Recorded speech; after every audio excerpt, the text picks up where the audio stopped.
Hey everybody, I'm Robbie from Detroit Driver, and I hope you're staying happy and healthy. Today is one of the coolest days of my entire life. I am going to give you a full review of the Aston Martin DB11 Volante. Yes, this car is beautiful. Yes, this car is a convertible. Yes, this car is hand built in England. And yes, this is James Bond's ride. I brought my shirt, I got my knowledge, and we're gonna do an awesome review on this car. So let's get started.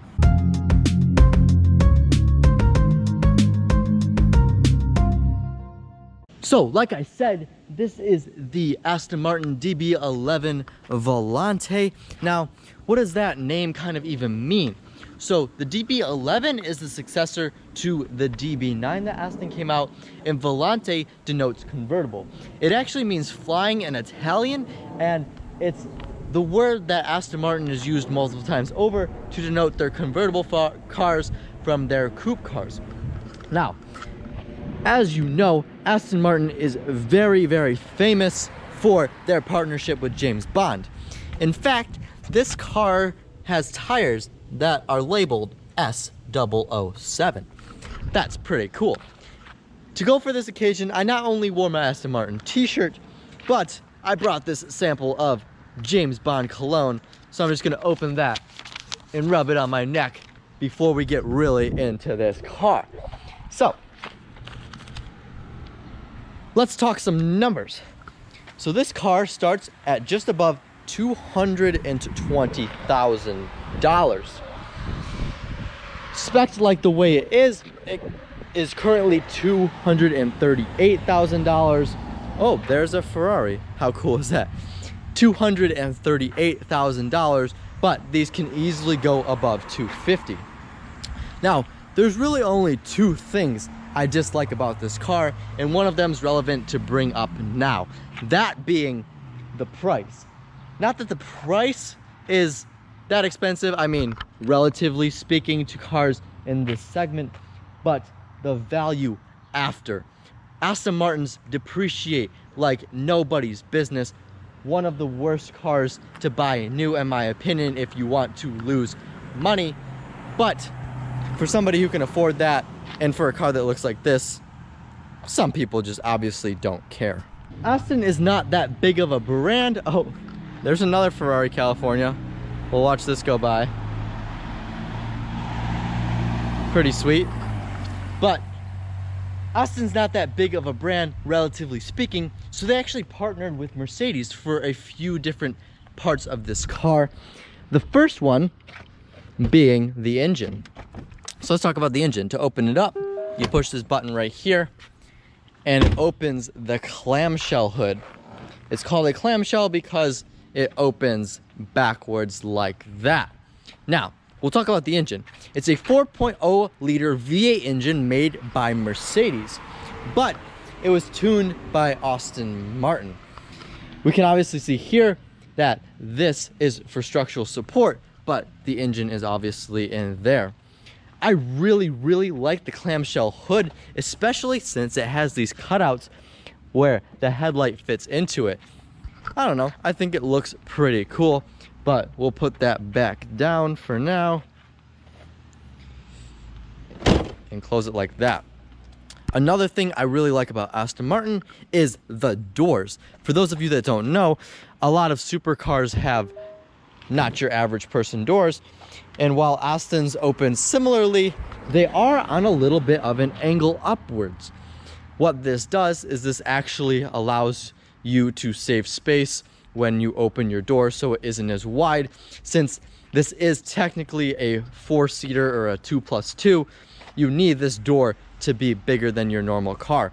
So a bigger door usually means that it needs to open wider, but since it opens on an angle, it doesn't open as wide as your typical door. So this door also can stop at kind of whatever distance you want it to. A lot of normal cars have like 3 or 2 different notches where it'll stay, but you can basically open this whatever angle you want and it'll work. And a cool thing about the handles is you just push here and then these pop out and that's how you open it. But I think this is a good time to move inside of the car. So as we move in, we're met by this glorious steering wheel. We have the Aston Martin badge in the middle with the horn, and it's kind of sporty looking. We have these big paddle shifters. We have our drive mode here, some other buttons for the display, phone, obviously our suspension ride here as well. Now, I think it's time to start up the engine. I don't know about you, but to do that, we just hold our foot on the brake, the red light shows up, and we push the start stop button. With love power. And we listen to that.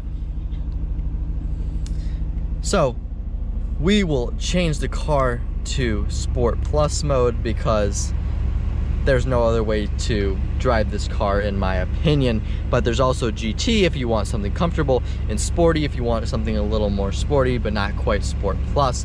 But we'll kind of just listen to this rumble.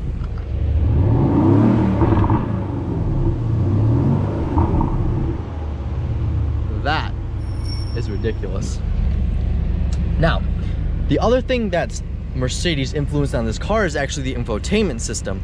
So this is a Mercedes infotainment system. You'll recognize this central area if you've been in a Mercedes or seen Mercedes videos before, with the turn circle and the touchpad area down here. Unfortunately, that means that this car has previous generation technology, which is my second dislike about this car. So you're buying a $200,000+ car and you're getting previous generation Mercedes technology. That's kind of unfortunate, but at least that means that it should be reliable. But this is all clean fit and finish, nothing too fancy, but it doesn't have to be. It's just elegant, simple, and looks good. We'll move over here to the gauge cluster. It fits nicely between this opening and the steering wheel. We obviously have our speed in the middle, our rev counter, and some other information like our driving mode and our suspension mode here as well. These paddle shifters are huge. I love them. And we have our turn signal, stock, and obvious things here. This is how we open the car here. Sometimes if the doors open too wide, it can be hard to reach, but I think that's what this is for here. We obviously have our window power buttons there, just like any other car, our trunk release, and then we can actually move the seats using those buttons right there. Pretty cool. We can pull this back to open up the glove compartment. It's not big by any means, but you can fit a few miscellaneous things in here. And we also have some cup holders that open up there. Now, being a convertible, we obviously have a convertible roof. So if we pull this button, actually if we push the button, pulling would open it up. But if we push the button, you can start to see the roof come up and onto the car. It goes up in 16 seconds and it'll go down in 14 seconds. And then if we push the button again, then all the windows will go up. Now, we obviously have our park, reverse, neutral, and drive here. But if you want to go in manual mode, you just pull whatever shifter you want and it will go back into that gear. If you pull both at the same time, it'll put you into neutral, and then to go back into the drive, you just push the drive button, and it's as simple as that. We obviously have our heated and our cooled seats, and then you can change the radio volume by sliding your finger here. It's just kind of a cool feature. But we're actually going to turn off the car because I want to show you something cool. We're gonna get back out, obviously with the top up. And then I have the key in my pocket. Just gotta find which pocket. So here's the key. I'm not gonna lie, this feels like a cheap piece of plastic, to be honest. It looks nice, but it feels kind of cheap. We have 3 buttons, the lock, our unlock, and our trunk pop. But one really cool thing is that we can hold down the unlock button after we do it a couple of times, and the convertible top actually goes down. So that's pretty convenient, but you do have to hold the unlock button the entire time, which is kind of stressful on your finger, but not everything can be perfect, can it? Now to finish up the interior, I'll actually climb in the back. Now, I'll give you a quick look at how big the back seat is. Not big at all. It's technically a 4-seater, or what's commonly known as a 2+2. So rather than being a usable back seat, it's just honestly more storage space, which actually helps this car be a little bit more practical, since the whole point of a Sport GT is to be somewhat practical and somewhat drivable for long distances. But I'll pull this string here. The seat will automatically slide forward. Oop, there's some water bottles down there, but it's okay. And then I'll just kind of step in here and we'll see how this goes.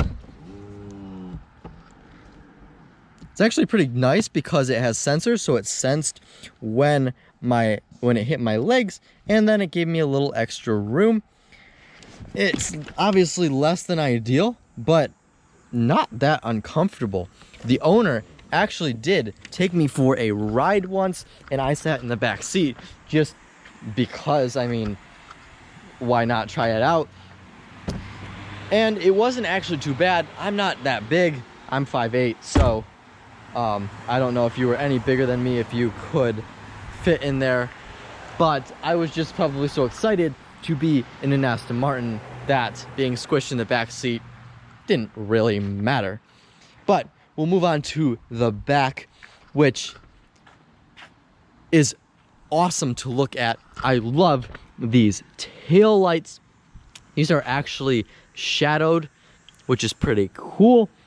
This car is in jet black, which is a pretty nice black color, and it actually has these upgraded rims, which I think just look absolutely amazing. We have the tailpipes in chrome, and we have these ugly bumpers here, but that's for US safety regulations. Now, to pop the trunk, you can either go on the driver's side and pop it using this button, or you can do it from the key, but we'll do that, and we'll lift it up. Now, it isn't much of a trunk at all. I mean, there's the back, but that is okay. We have some sort of, oh, this was the key box. There, we have the toolkit and some more space over there, but yeah, it's not that big by any means, but that's okay, because you have the back seat space, because you're not ever going to use that anyways, so that's what it is. One last detail before we take it for a drive is I love the embroidered headrests. I just think this is so cool, such a nice touch.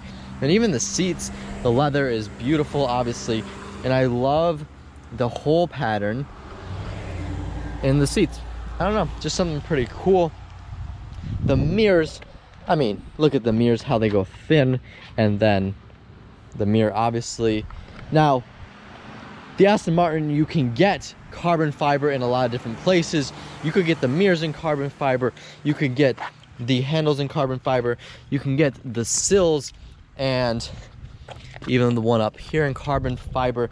This one doesn't have it, but honestly, I don't feel like any of the stuff in here is cheap or plasticky where you necessarily would have desired carbon fiber over what's there.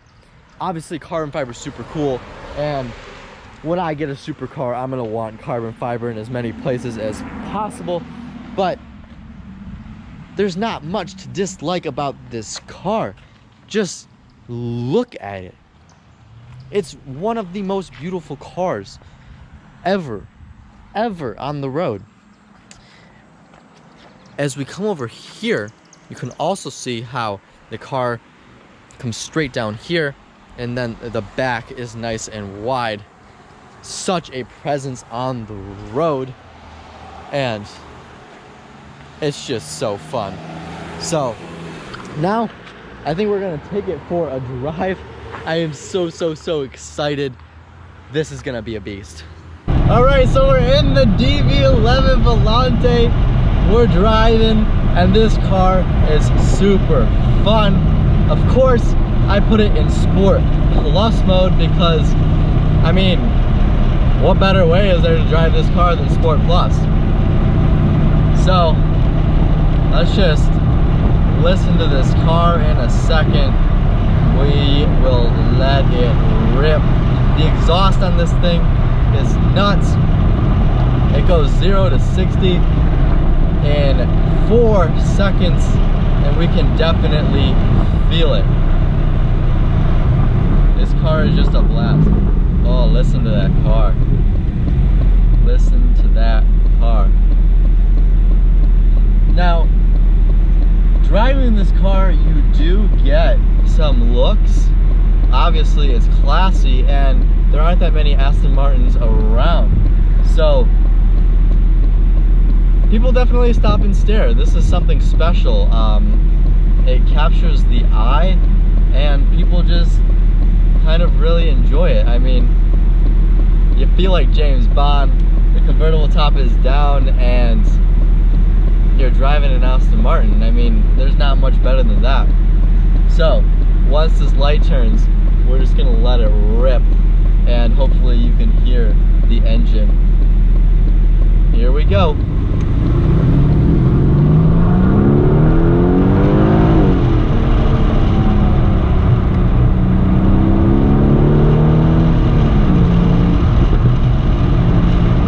So much fun. This car is just a blast.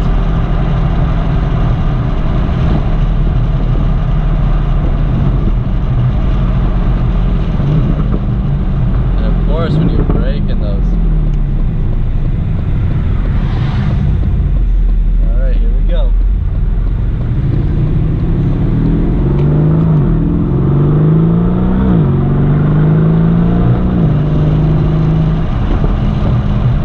This car gets to 60 so quick, it's ridiculous. It's absolutely ridiculous. And honestly, you don't need to go faster than that. I mean, I'm on a road that's 50. I'm not gonna go any faster than that. Take it on the expressway maybe, but it's quick enough to get you wherever you want to go fast. That's for sure. This car is just insane. I wish I could explain to you what this car is like.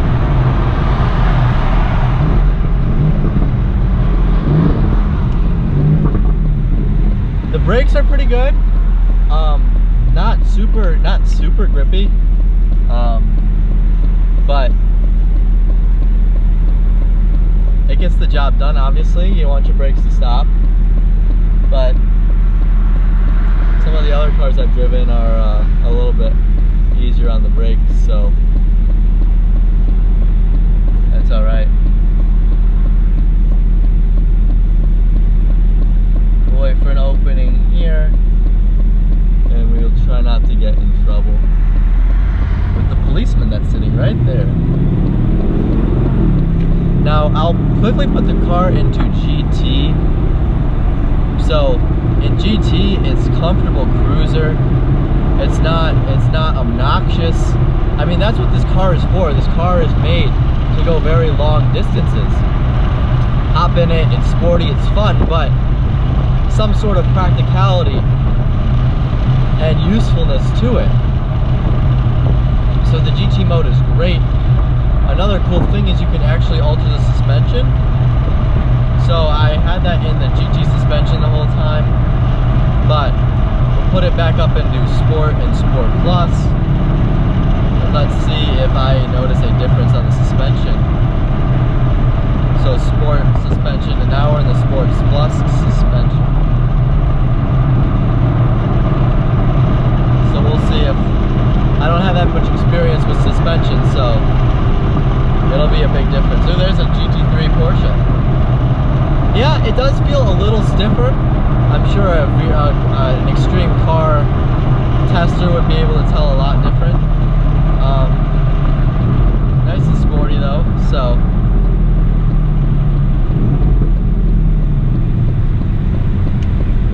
So yeah. All right, here we go.